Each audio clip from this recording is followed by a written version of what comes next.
We work with teams, leagues, federations, different media clients, etc. Essentially, we're producing data and content to affect, hopefully, a positive change. Here's a few newspaper cuttings, really. Like I said, Prozone really has become the leading brand in the football industry. I think a lot of it's not necessarily been a strategic process. I think a lot of that brand has happened to us rather than by us. So there's a lot of people in the media that don't actually really know what Prozone does. It kind of has this mystique surrounding the brand sometimes. So there's a lot of misinterpretation. You can see some of these articles here. We get referenced as the big brother. There's a phrase there towards the right-hand side which says, "You can run, but you can't hide." And really, that's not what Prozone is about at all. Like I said, Prozone is about using information and data and analysis to help the coaches make better decisions. And I quite like this quote here from Ken Blanchard, which essentially says, you should try and help catch people doing something right, not doing something wrong, help them to win by giving them positive feedback. Of course, sometimes there's times in which players, they'll need to be shown what they did wrong in a match, but it's really about giving players positive feedback and trying to use the information to reinforce coaching points and make better decisions in the future, really. We have clubs here in England, as an example, that will only show information when they win games. Other teams will only show information when they lose games. There's not necessarily a right and a wrong way of working. Everyone has their different workflow, their different processes. But I think it's very important to give positive feedback to players, especially when they win games, so they can remember how to do it again, really. So I just want to move away from football just for a second, just to get the juices flowing maybe around the evolution generally in sport. I've captured a few pictures here which just helps to illustrate how far sport has come, really, using technology through the years. So there's a rowing example here. When I'm showing these pictures, just observe some of the equipment that they're using, observe maybe the physique of the players, observe the clothing that they're wearing during their performances. So there's a rowing example. Here you can see this was the first ever Olympics in 1906, 100 metres in Athens. You'll note that all the players are white. This was obviously over 100 years ago now. You'll see this is in Beijing, more recently in 2008. Obviously all the players are black now. The physique has changed totally.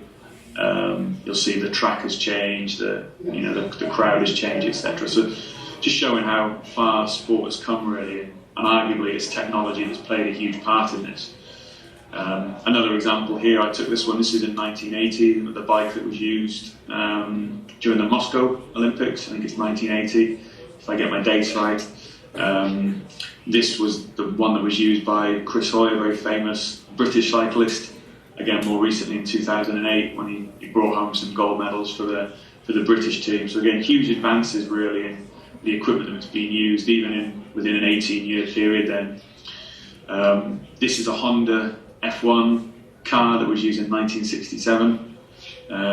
Again, 40 years on, this was the car that Jenson Button was riding, the British driver, when he won the Formula 1 title. Again, not so many years ago.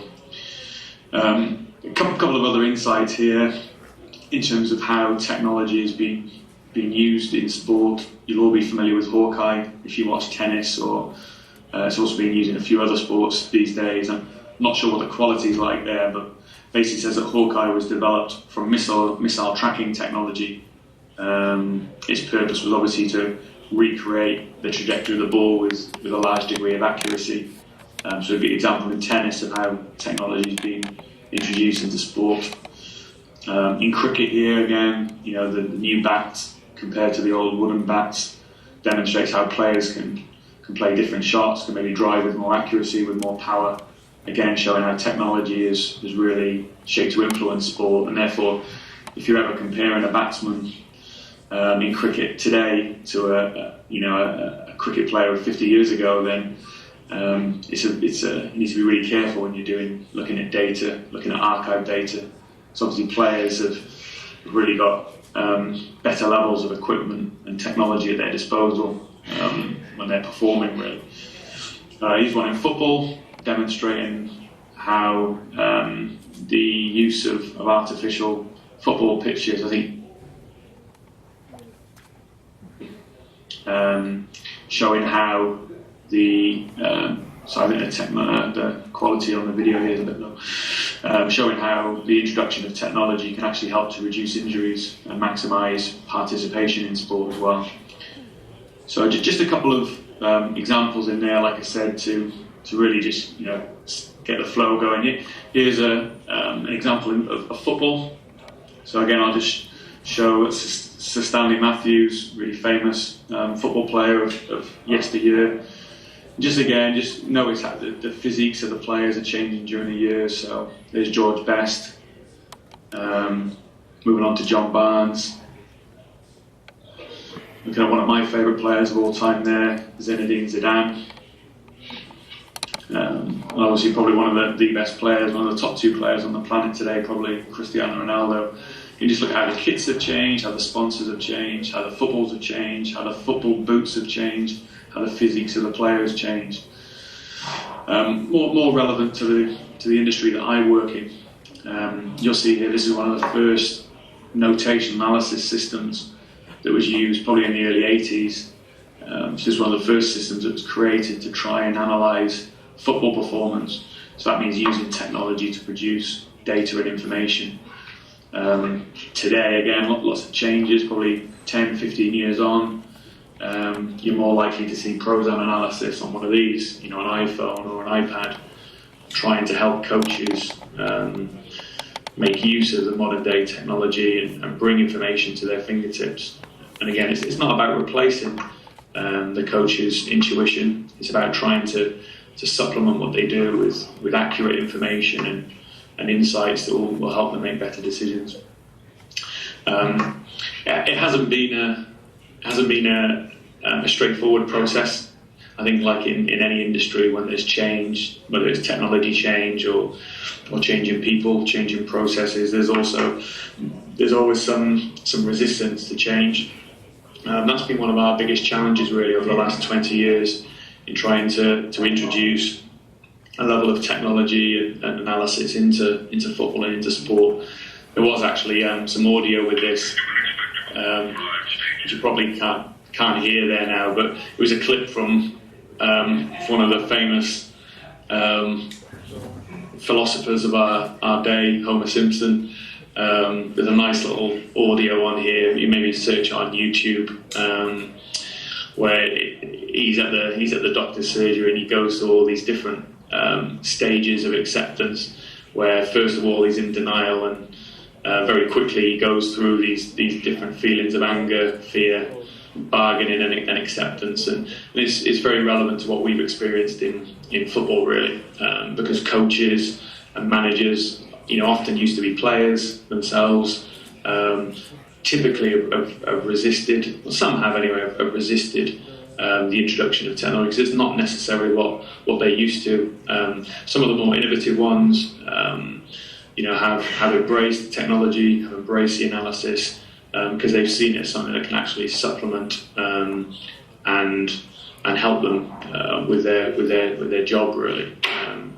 It's probably a more articulate way. I quite like this quote from Huxley that basically says that innovators in whatever industry are often derided as fools and madmen in the early stages, and certainly Prozone and other companies in this industry would have gone through some of this, but we've arrived at a stage today whereby it's commonplace really to use this type of technology and these type of systems, not just in football but in other sports as well, to analyse performance. In terms of the speed that's happened, like I said, it's very quickly, if you look back probably 20 years ago, there was nothing really that was used to analyse performance. Coaches would have used probably a pen and paper, and some still do today, and it can be an effective way of analysing performance. But certainly there's been a huge introduction of not just Prozone, but sports science generally into football.